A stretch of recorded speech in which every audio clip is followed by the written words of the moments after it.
జూబ్లీహిల్స్ ఉప ఎన్నికల్లో కాంగ్రెస్ అభ్యర్థి నవీన్ యాదవ్ కు మద్దతుగా ప్రచారం వేగం పెరిగింది. ఎర్రగడ్డ డివిజన్ లో మంత్రులు దామోదర రాజసింహ, జూపల్లి కృష్ణారావుతో కలిసి రాష్ట్ర ప్రభుత్వ విప్ ఎర్రగడ్డ డివిజన్ ఇన్ఛార్జ్ ఆది శ్రీనివాస్ ఇంటింటి ప్రచారం నిర్వహించారు. ఆది శ్రీనివాస్ మాట్లాడుతూ జూబ్లీహిల్స్ గత సంవత్సరం అభివృద్ధి విషయంలో విస్మరణకు గురైందని, ఈసారి అభివృద్ధి కోసం నవీన్ యాదవ్ ను భారీ మెజారిటీతో గెలిపించాలని పిలుపునిచ్చారు. ప్రజలు తమ అమూల్య ఓటును చేతి గుర్తుపై వేసి రాష్ట్ర అభివృద్ధికి తోడ్పడాలని కోరారు. ముఖ్యమంత్రి రేవంత్ రెడ్డి నాయకత్వంలో ప్రజాప్రభుత్వం అభివృద్ధి సంక్షేమం రెండు కళ్లుగా ముందుకు సాగుతుందని ఆది శ్రీనివాస్ పేర్కొన్నారు.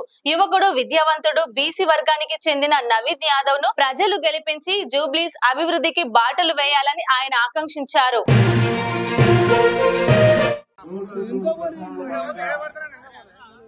మన ఎర్రగడ్డ డివిజన్ రావడం జరిగింది. వారికి స్వాగతం తెలియజేస్తూ గౌరవ ముఖ్యమంత్రి రేవంత్ రెడ్డి గారు, పీసీసీ అధ్యక్షులు మహేష్ కుమార్ గౌడ్ గారు, మీనాక్షి నటరాజన్ గారు, ఏసీ అధ్యక్షులు మల్లికార్జున గారు బలపరిచినటువంటి అభ్యర్థి నవీన్ యాదవ్ గారిని అఖండ మెజార్టీతో గెలిపించడానికి కోసం కార్యకర్తల నుంచి కూడా ముందుకు వస్తున్న మీ అందరికీ శుభాకాంక్షలు తెలియదు. ఇప్పుడు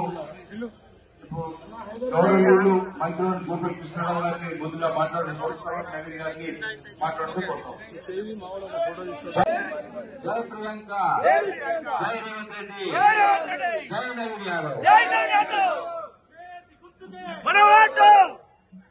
ఈనాటి ఎన్నికల ప్రచార భాగంగా, ఇంటింటి ప్రచార భాగంగా యువ నాయకుడు, విద్యావంతుడు, గడచిన కొద్ది సంవత్సరాల నుంచి సేవా కార్యం చేస్తూ మీ కష్ట సుఖాల్లో పాలు పంచుకుంటున్నటువంటి శాసనసభ్యుడు, వచ్చే 3 సంవత్సరాల పాటు, ఆ తర్వాత మళ్లీ 5 సంవత్సరాల పాటు శాసనసభ్యునిగా కొనసాగుతూ ఈనాడు